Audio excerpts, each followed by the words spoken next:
And now joining me with more on the return to Israel's fifth repeat elections, Aviv Bushinsky, journalist and former chief of staff at the Prime Minister's office under Benjamin Netanyahu.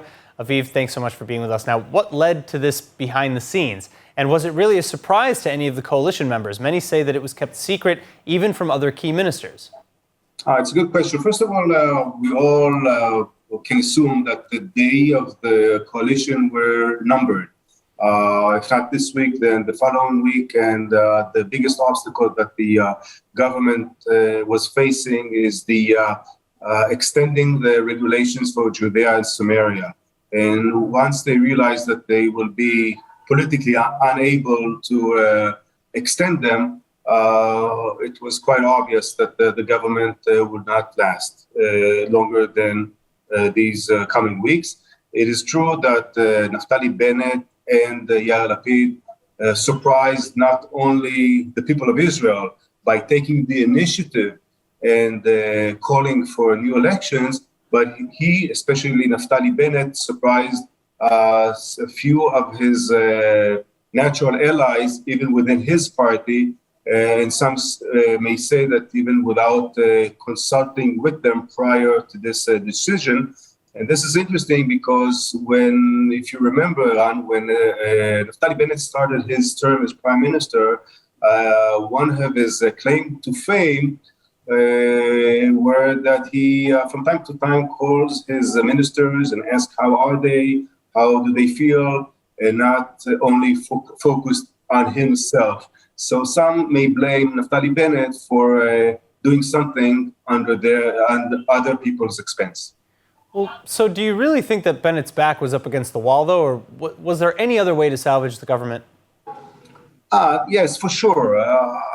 I never heard of someone that voluntarily decides not to be prime minister, though it happened once to Netanyahu, but because of miscalculation, not because of extra generosity.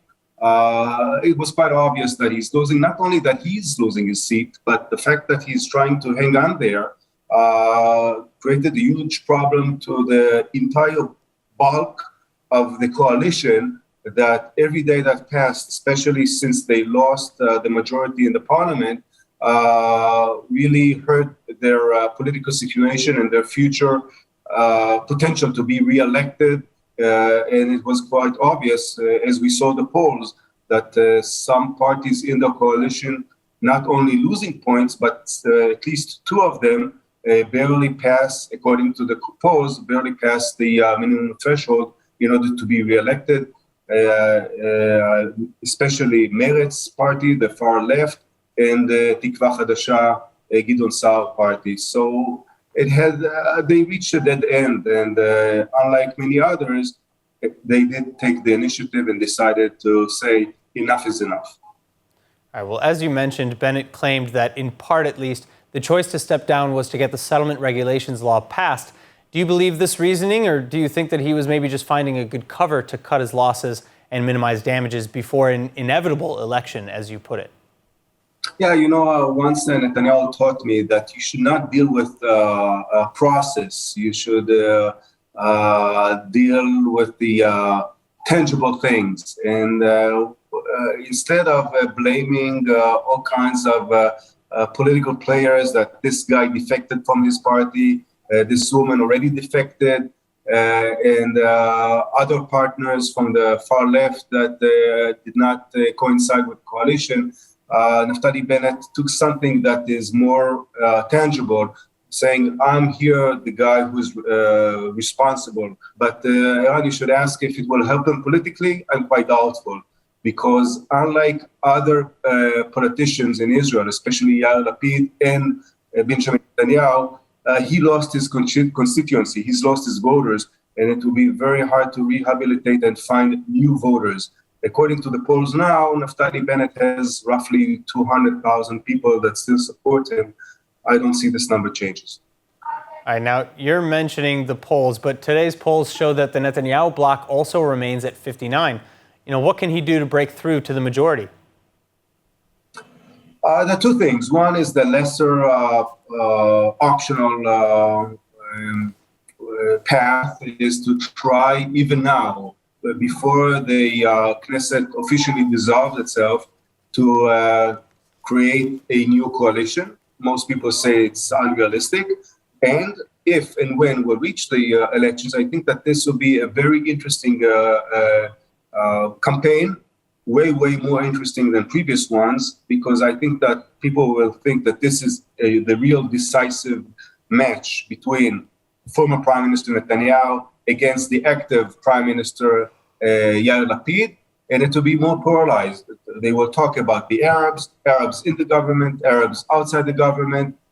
You see, according to the polls, that in general, the people in Israel shifted a little bit more to the right. So I think that this will be a very interesting elections. And if Netanyahu will not be able to reach the golden point of 61 majority, I can assume that partners in his party will say, look, Mr. Netanyahu, you are dragging us to the fifth elections with no results. It's a time to step aside and let the others try to form a coalition. And if Netanyahu will refuse, I think that he is putting in danger even the unity of the Likud party, and they might even split. So I think that this will be a very crucial and interesting elections in October, in 120 days from now. Aviv, thank you so much for joining. Thank you. Enjoy.